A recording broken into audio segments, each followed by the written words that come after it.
Good morning, everyone, and welcome to this edition of Stroke of Genius. And today we're being joined by a good friend of mine and a fellow speaker. Actually, she's a much more seasoned speaker than I am. She's a certified speaking professional, or CSP.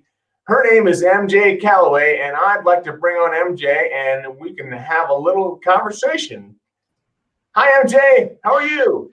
Hello, Brian. I am fabulous. It is good to join you today. Good, good. Thank you for joining. So I want to ask you, can you tell us a little bit about your story? Absolutely. Brian, I'm sure you probably feel this way too. I feel like I have had two lives. The life I had prior to being diagnosed and the life that I have now since that has happened. But I want to go back a little bit further. My careers before I became a professional speaker, and my CSP is actually certified sales professional. So I know people do get that a little confused. But mine comes from my sales background. But prior to that, I was in two different industries. I was in the publishing industry, and then I was in the sales arena. And you can say for sure, both of those industries had a lot of rejections, a lot of objections to overcome, and a lot of rejections to deal with. And because of those two industries, I had become very resilient. However, I did have my childhood also enabled me what I call to be a bounce up kid. My family moved 6 times between my first grade year and my high school going into my freshman year. So I had found in order to be able to be part of the crowds, the cliques, whatever you want to call it whenever you're in school, is I would join in. I would join into anything and everything I could possibly do, from joining the choir, and believe me, nobody wants to hear me sing, to trying not to be a cheerleader. So in my freshman year, unfortunately, I did make it, which was very fun. But those enabled me to build up that resilient ability, to boost it through that. And then through my two careers, the publishing and also the sales.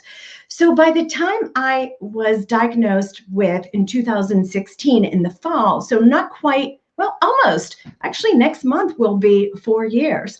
So when I was diagnosed with breast cancer for the first time, I had already established, okay, what can I do right now with what I have? I had already been trained to be able to improvise, to be able to look at the solution or what a solution could be rather than what the problem was. So I will say my careers had really helped me to be more resilient. So as I went into what had happened, the diagnoses, it enabled me to handle it in a much more positive way. So that did help. Yeah, so tell me a little bit about your diagnosis. I mean, 2016, that's not very long ago. And you've been diagnosed twice with cancer? Twice. So twice within 3 years, basically. So in October of 2016 is when I did hear, that diagnosis. And I had a 20% chance of surviving over 5 years if chemo did not work. And chemo had a 50% chance of working. Praise the Lord, it all worked out. So through that, I did have a very intense treatment plan. As you can imagine, because the cancer was very aggressive at that point. So it was 6 months of what the doctors had called heavy duty. And I do want to talk about that later about when we talk about caregivers. So one of the PAs had told me that the treatment, the chemo that they gave me, and I call it magic wand. And I called it magic wand the whole way through because I thought, okay, it's going into my body, but it's going to make that tumor shrink so that it could be taken out. So the magic wand, they said they didn't give to many people. because most people wouldn't make it. When the PA said that to me, I said, wait a second, what do you mean most people don't make it? Do you mean what I think you mean? So Brian, what do you think that means? I think it means you're not going to be around much longer.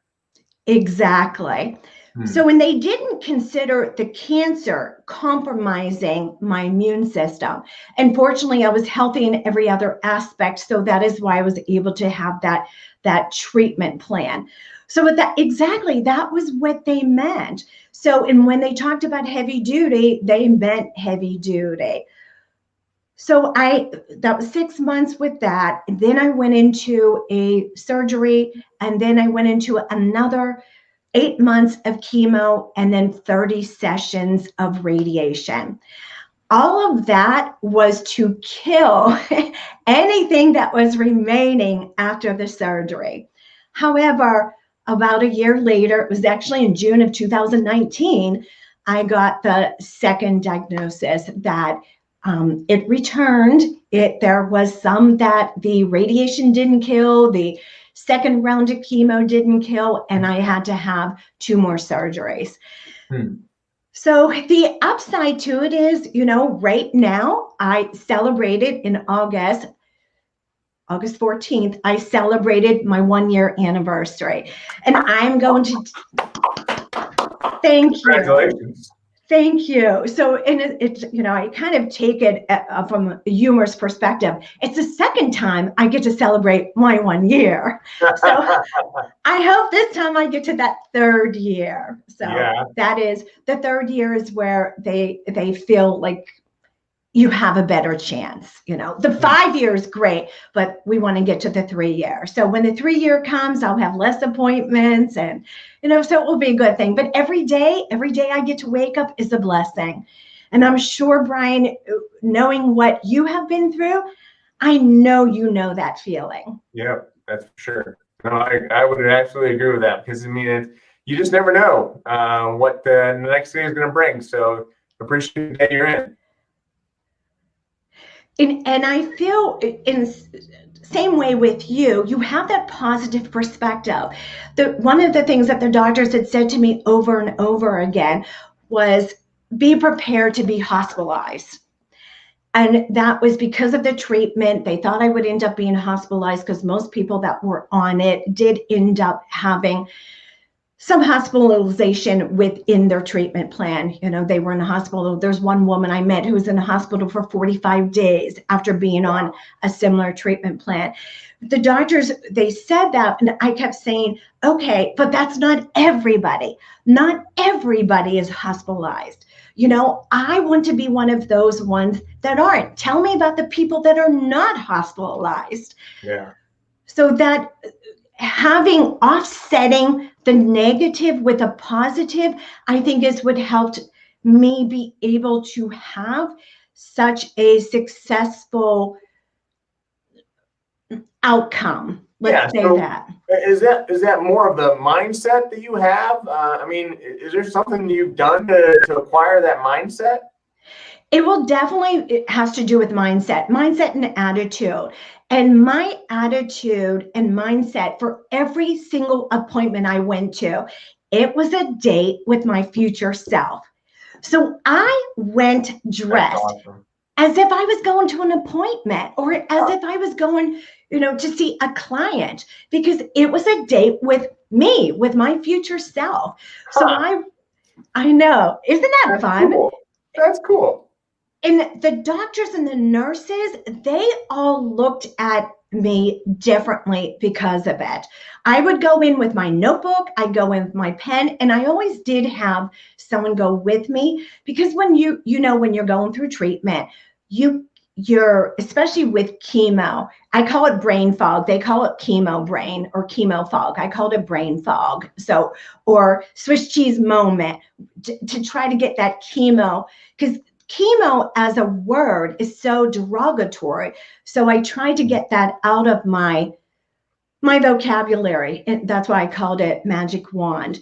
So what I did with it is not only did I go dressed, I had on a skirt and heels and had my notebook. And a lot of times I had my laptop with me. I worked during it. And I was hooked up to IV for 7 hours. So it was a long day, but it was a good day because I felt good that day. 2 days later, I would not, but that day I felt good.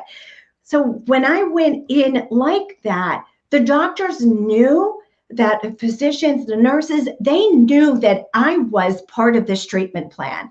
And I considered them part of what I call my power team.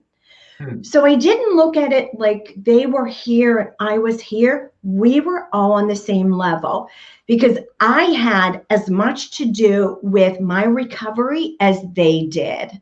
Sure.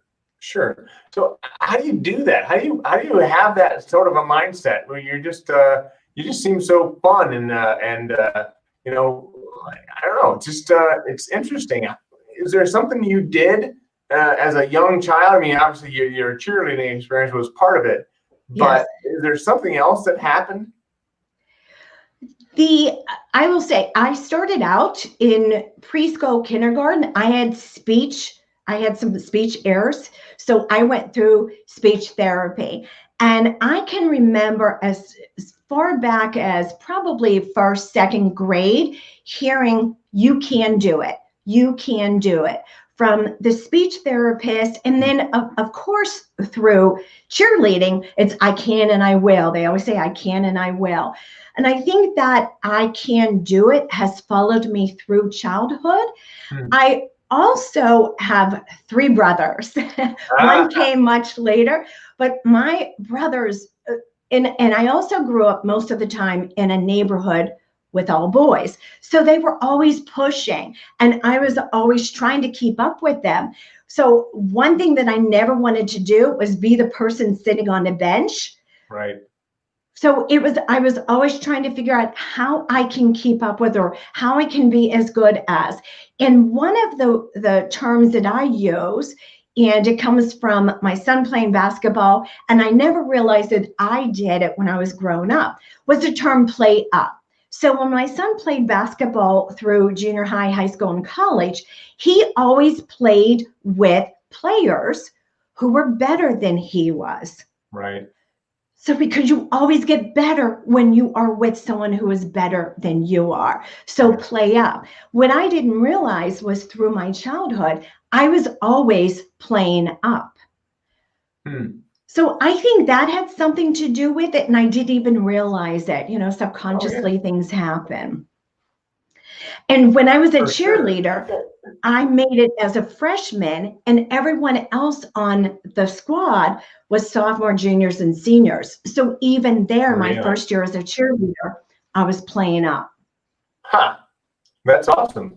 So tell me, real quick, and I'm sure our listeners are thinking this question, so I'm going to ask it as well. What type of cancer was it? It was breast cancer, both times. Okay. And was it an aggressive form of breast cancer, or just? It was the first one actually went into 4 lymph nodes. So I had to have lymph nodes taken out. In between, so that happened through 2016, 2017. And then in February and January, so December of 2017, January 2018, they found a tumor on my parotid gland. So I had to have that removed. Fortunately, that was non-cancerous. And then in June of 2019, the second breast cancer diagnosis. So it's been an interesting 4 years. Wow. Yes, it certainly is. I'm so glad you're still here and just sharing your story with everybody. This is awesome. Thank you, Brian. Thank you for asking. One of the things, Brian, you had said, how do you keep that positive mindset? And I'd love to be able to share a technique with your audience, if it's okay. Yeah, absolutely. So what I call it flip it. And what I do is I take a word and I write it down.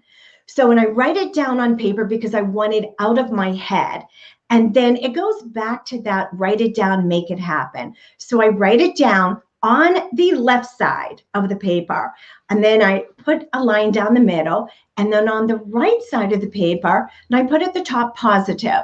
So how can I flip it? So when I'll use cancer, I'll use cancer as an example. So I call the tumor the pink pumpkin, because it was pink, breast cancer is pink, and it was kind of round, and so that's what I called it. For chemo, as I said, I called it magic wand. Radiation, I called Buzz for Buzz Lightyear. And so every time I walked in, the machine is big and it's clicking and it makes all these noises. So I thought about Buzz, and when you think about Buzz, you have to smile because it's fun, it's humorous. So that would take the stress off of what was going to happen. Huh. So I would write down, get the negative in the left column, put the positive in the right column, and then I would repeat it 5 times. So then it ended up taking over, wiping out, eliminating that negative word, and now it became a positive word. So I call it flip it. And anybody who would like that, I made it into a worksheet because I use it in my trainings. I would be happy to send it to them if they would like to email me for it. Really? Okay, yeah. So I see some people are coming on here. So one of my listeners, Rhonda Ben Scooter, says, "Bless you, and glad you're doing so well." So that's very nice. Appreciate hearing from you, Rhonda. Thank you, Rhonda. Yeah, and I wonder if you would share a little bit more about this book the workbook that you have, and the book itself. Oh, thank you. I would love to. So it's called Bounce Up. Bounce Up, and it's the subtitle is Outpower Adversity, Boost Resilience, Rebound Higher. And it is the techniques. It's also the fundamentals of what I have used not only in the last 4 years, but also through life. 10 years ago, I went through another adversity where I left a 20-some year marriage because my former spouse lost control of common sense due to alcoholism. And there was a lot of things that happened there.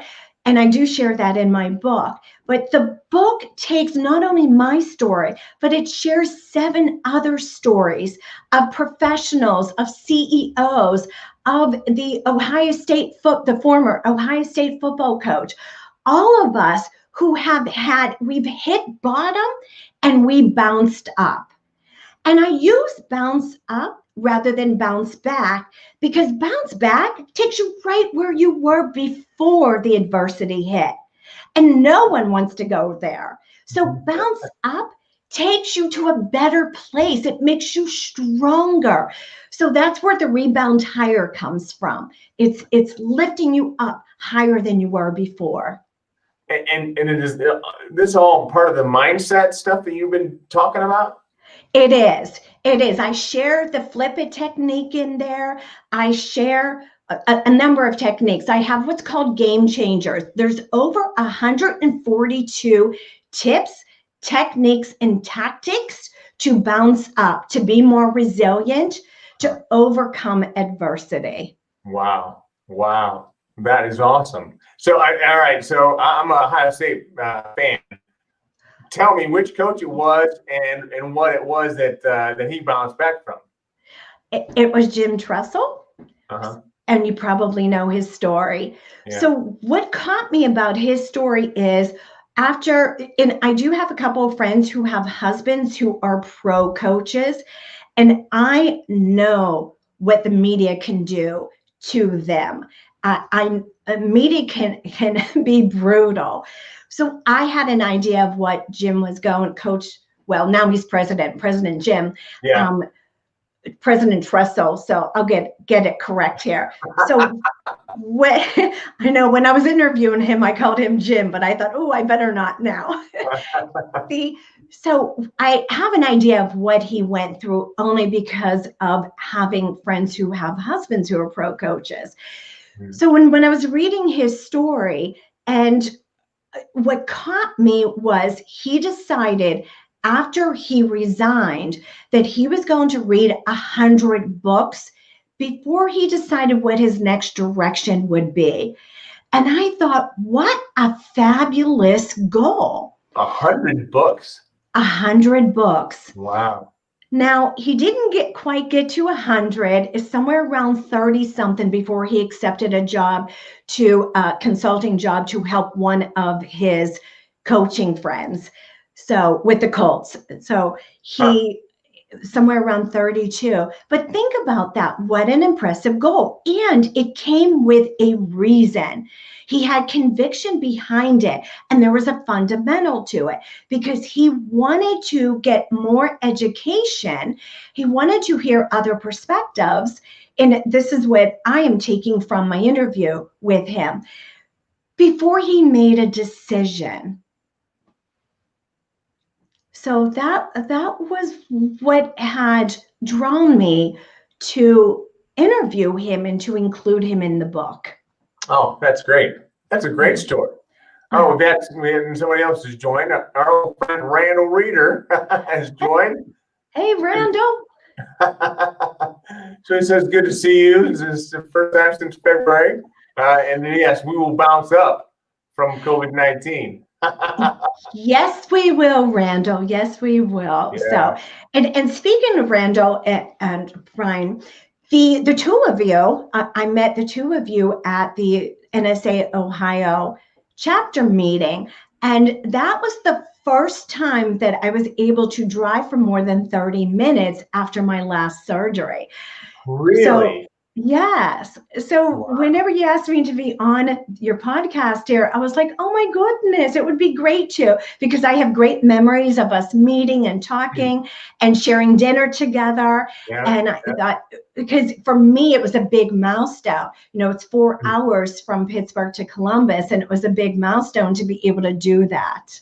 Yeah, I had no idea I was part of such a big milestone. Yes. Huh. Well, that is incredible. So, I wonder about the milestones you have. You talked a little bit about caregivers. So, tell us a little bit about your caregivers. I will say that my medical team, which I consider part of my power team, they were awesome. For the most part, they were awesome. Of course, there's a few things here and there that we would like to suggest. And I'm going to talk about the medical team first. The one I would say to watch, if I could say anything to them, which I have shared this with them, is to watch their words.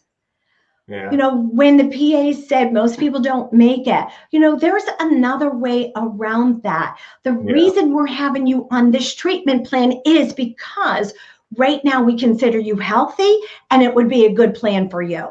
Doesn't that sound so much better than what I heard? Yeah. The other one is to be aware of surprises. When I was having my last surgery, or actually it was the second to last surgery, last August, my surgery date was August 14th, and I would be about 7 hours in surgery. And August 14th worked well for me because my daughter is a teacher. She was still home. She could take me. She was going to then take me to my son and daughter-in-law's house because my daughter-in-law was going to be the one who would be my caregiver there. Bless her soul. She had to take care of 4 drains, imagine, 3 times a day. And she had, yes, a 4-year-old and a 2-year-old. So, oh, no. Bless her soul. Wow.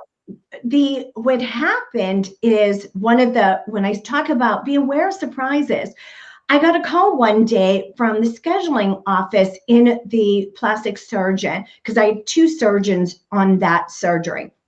And she said, we have to move you to the 19th. The 19th was the first day my daughter would be back to school. Well, needless to say, I did not take that well. So, and I made it personal. And I will say, because I made it personal and I explained the whole situation, it took them till the end of the day. They called me back and they said, okay, we can keep it here. They don't always think about all the logistics that happen when they make those changes. Yeah. So we have a lot of other things on our back end to help us get to that point. So with it, be aware of the surprises. We can't always, one, handle the surprise, and two, your surprise is not always going to meet our expectation. Right. So they need to consider us. They need to consider us they're taking our perspective. Really look at it from our point of view, and try to ease into that a little more, and to understand. That we may have other things. I mean, we just don't run around all day waiting for them to reschedule appointments. Yes, definitely. So those are definitely two of the things, watch their words, be aware of the surprises. And the other one is, what I loved instead of being called a patient, and I did share this with everybody in my health arena, is I wanted to be called a guest. Because a guest comes to visit and then leaves.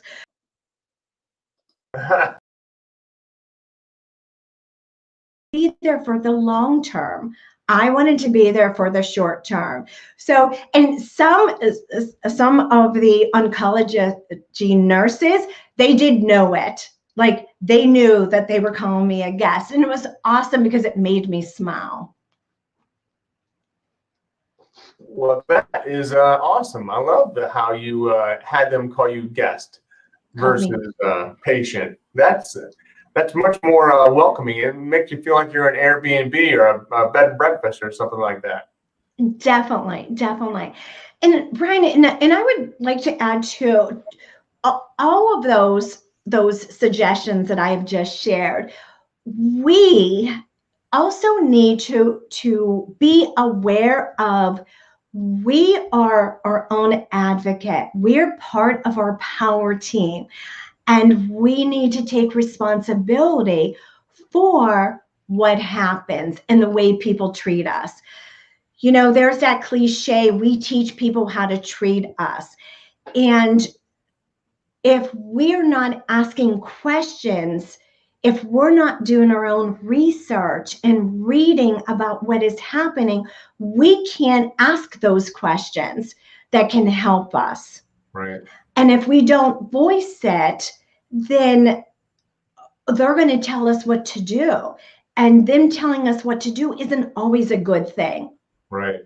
We might leave there. And I'll give you an example. Is one of the daily medications that I need to take was causing additional hair loss. I already lost hair once. I did not want to lose hair a second time. And it was causing hair loss. It was also causing allergic reaction. I was breaking out in hives. When I called and left a message for the doctor, the PA, who I love, I will say, we have a great relationship. She had said to me, she said, MJ, this is not normal side effects.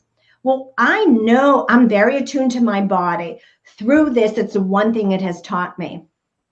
And she said, it's unusual. I've not heard of anyone else saying this.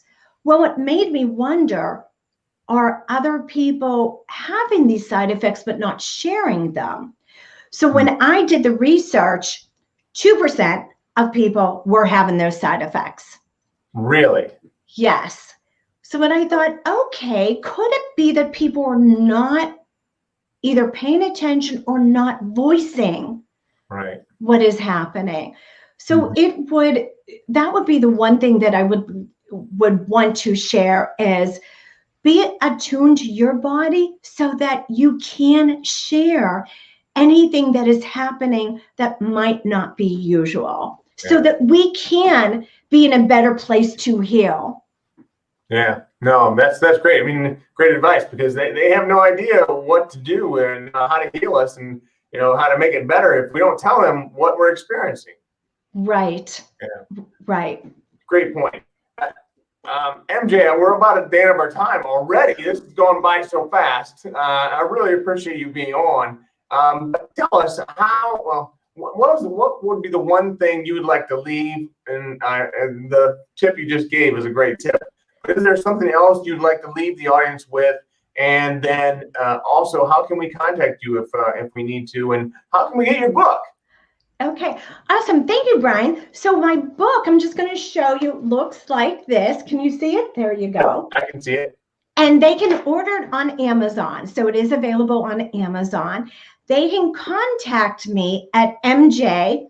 So think Michael Jordan, even though I don't have his height, MJ at mjcallaway.com. And Callaway, think of the golf, Callaway Golf, CALLAWAY.com. So it's mjcallaway.com.